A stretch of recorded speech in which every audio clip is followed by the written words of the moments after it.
출애굽기 2장 11절에서 25절 말씀.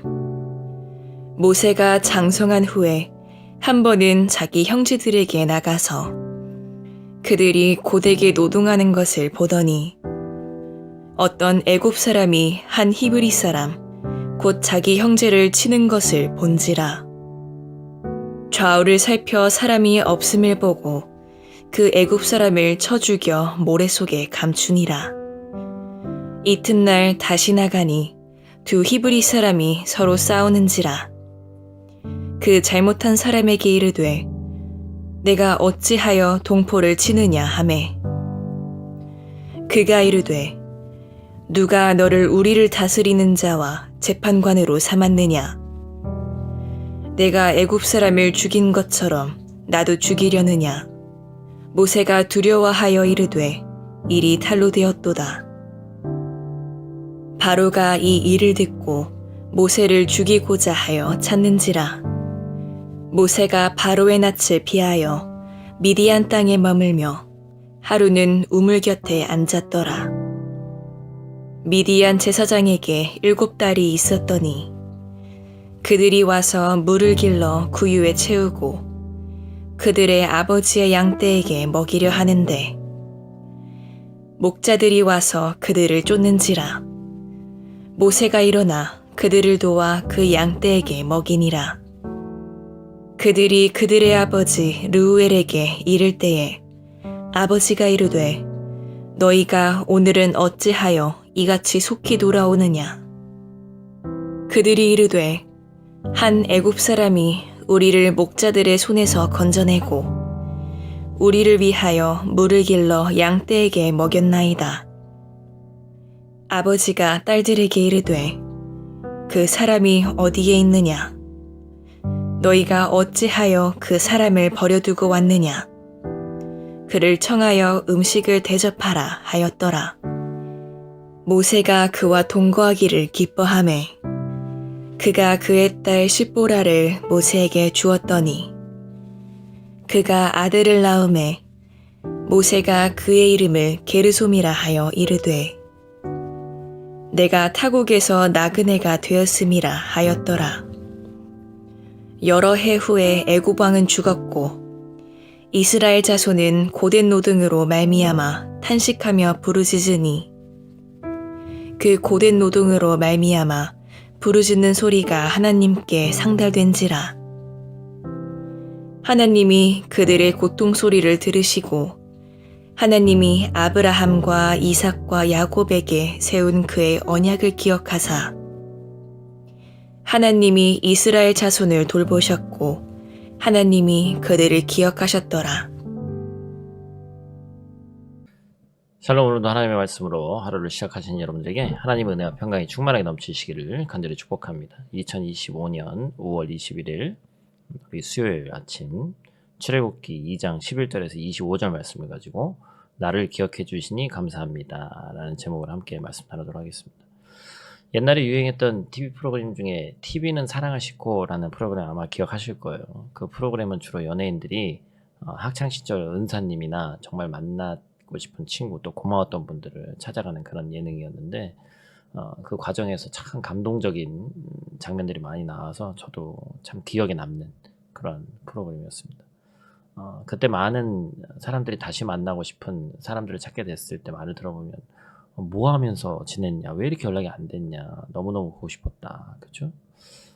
이처럼 사람 사이의 관계에서 누군가가 나를 기억해주고 찾아준다는 것은 나는 생각지도 못한 그때 연락해주고 관심을 가져준다는 것은 참 감동적인 이야기가 아닐 수 없습니다. 마찬가지로 하나님께서도 우리를 그렇게 항상 기억해 주신다는 것이죠. 그런데 하나님께서 기억하신다는 것은 단순히 기억해내시는 것이 아니라 나를 먼저 찾아와 주시고 나의 작은 기도의 소리를 들어주실 뿐만이 아니라 내 삶에 선하게 개입해 주신다는 것을 의미합니다.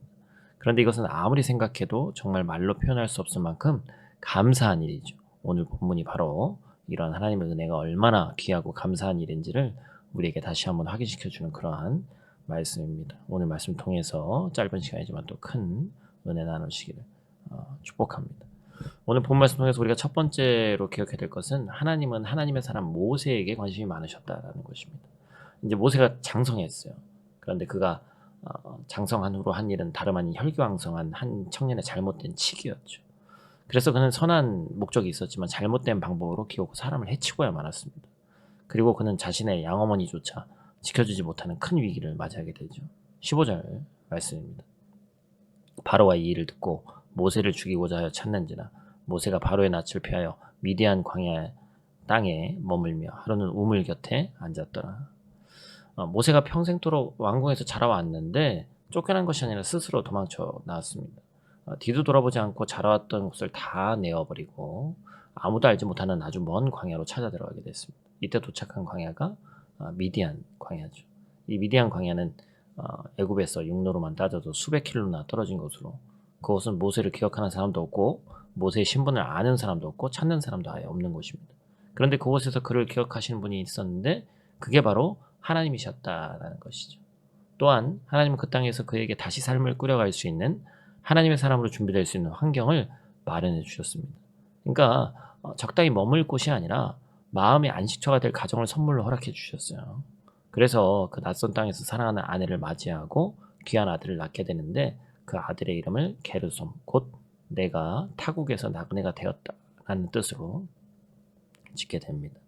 그런데 사실 이 게르솜은 물론 나의 본향은 이 땅이 아니라 따로 있는 하나님의 나라라는 의미가 되고 또 나중에 돼서야 모세의 신앙 고백이 되지만 당시 모세에게는 자신이 처한 비참한 그 처지를 비관하는 그런 내용이었습니다.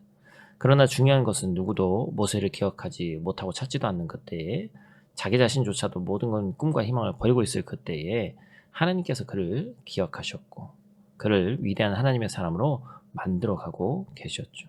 그를 나일강에서 건져내셔서 존귀한 자로 살아나게 하신 것처럼 이제는 그를 그 절망 가운데서 건져내시고 하나님의 사람으로 만드시는 선한 계획을 펼쳐가실 준비를 하나님 그를 기억하심으로 하고 계셨다는 것입니다. 그렇게 그의 입술에서 나온 그 절망의 고백이 신앙의 고백이 되도록 일하신 분이 바로 우리 하나님이었다라는 것을 우리가 기억해야 됩니다.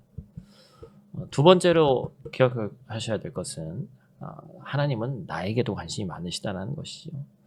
오늘 본문이 계속해서 보여주고 있지 않는 장면이 아니라 계속해서 보여주고 있는 장면이 있죠.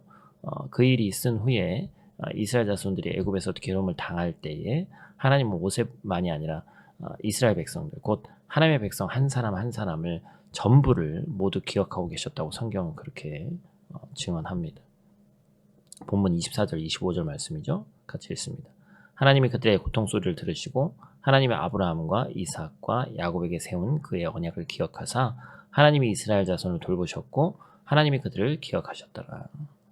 하나님께서는 하나님의 종으로 훗날 이스라엘을 이끌 지도자인 모세만 특별히 기억하신 게 아니었고 그 역할과 모습은 다를 수 있어도 하나님께서 친히 태초 이전에 택하신 당신의 백성들 한 사람 한 사람을 다 기억하고 계셨고 때가 되었을 때 그들을 위해 하나님의 놀라운 구원 계획을 실현시키려 일하고 계셨다는 것입니다.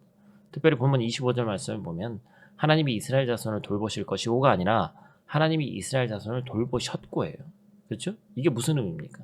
이것은 하나님께서 이스라엘 백성을 기억하시는 그 자체가 그것이 이미 하나님께서 그들을 돌보고 계셨다라는 것을 의미하는 거예요. 사람이기 때문에 그것을 자각하지 못하지만 하나님의 시선이 한 번도 거둬진 적이 없었다는 것이죠. 그러니까 하나님께서 모세를 보내셔서 열 재앙을 일으키시고 홍해를 가르시는 그 순간에만 하나님의 돌보신 것이 아니라 그들이 고통의 소리를 낼 때에도 아직 하나님께서 구원 계획을 실현하시기 이전에도 여전히 하나님은 그들을 떠나지 않으시고 관심을 가지고 사랑으로 돌보시고 그 삶을 친히 돌보고 계셨다라는 것입니다. 여러분 누가 과연 하나님께 이런 은혜를 받을 수 있습니까? 오직 하나님께 택함을 받은 저와 여러분 하나님의 자녀들 뿐인 줄로 믿습니다. 우리 하나님은 이 세상에서 외로이 홀로 있는 우리의 시간에 정말 많은 사람들이 떠나가고 가족들조차도 나를 공감하지 못하는 그 고독한 그 시간에도 우리를 기억하시고 관심을 가지고 계시고 아니 관심이 너무나도 많으신 참 아버지시라는 사실을 잊지 마시기 바랍니다. 그렇기 때문에 지금 삶에 고독과 외로운 순간이 있을지라도 꼭 그런 순간들이 찾아온다 할지라도 다시금 모든 사람들이 나를 떠나더라도 나를 결탄코 떠나지 않으시고 함께 하시는 임마누엘의 하나님을 바라보며 저 여러분들이 하나님의 동행을 기뻐하고 즐거워하기를 소원합니다. 사랑하는 성도 여러분, 그러므로 오늘 이 말씀을 통해서 우리는 다시 한번 하나님께 감사의 고백을 올려드렸으면 좋겠어요. 하나님께서 얼마나 우리에게 관심이 많으신지, 우리를 얼마나 사랑하시는지 우리는 다시 한번 우리 마음판에 되새겨야 됩니다.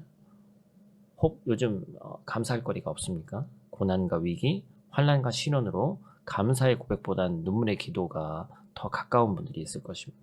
그렇다 할지라도 여러분 그 순간들 속에서 하나님께서 우리를 위해서 지금도 일하고 계신 참 사랑의 아버지이심을 다시금 상기하고 하나님께 감사의 고백을 먼저 올려드리시기를 축복합니다.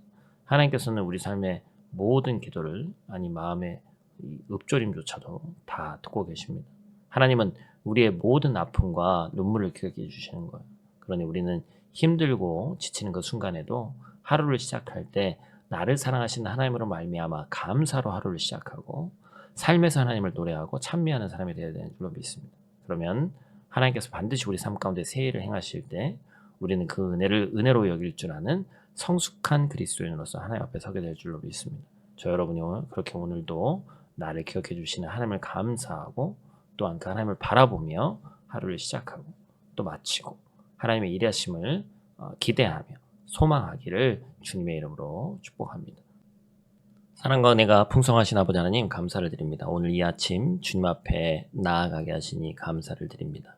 우리는 때때로 삶의 광야 한복판에 홀로 버려진 것 같은 시간을 지나가는데 또 사람들은 우리를 잊고 스스로도 나를 잃어버릴 때가 많지만 그 순간에도 나를 여전히 기억하시는 그 하나님을 찬양합니다. 하나님, 우리가 지금 연약하고 지쳐있다 할지라도 우리의 눈물과 고통의 소리를 들으시고 신실한 언약을 기억하셔서 우리 삶을 돌보시는 주님을 신뢰하게 하여 주시옵소서.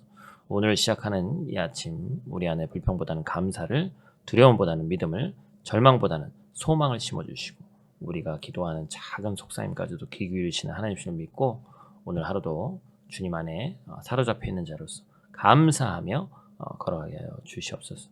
살아계신 예수님 귀하신 이름으로 기도드립니다. 아멘.